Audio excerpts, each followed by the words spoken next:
Here's another original Daka elevator.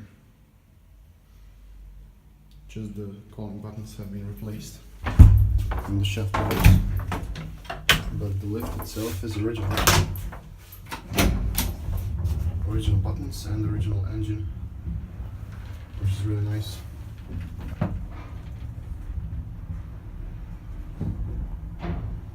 Also original inner doors and original light.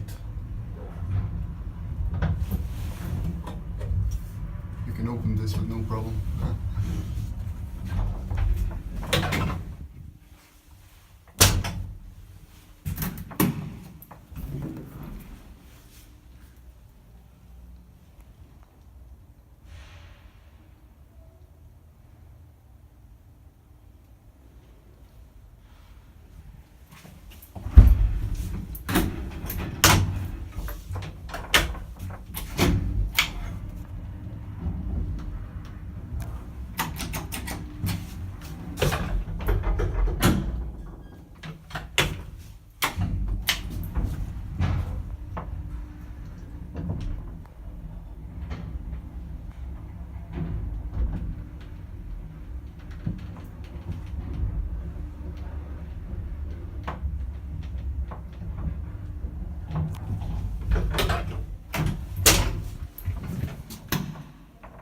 Let's try the alarm.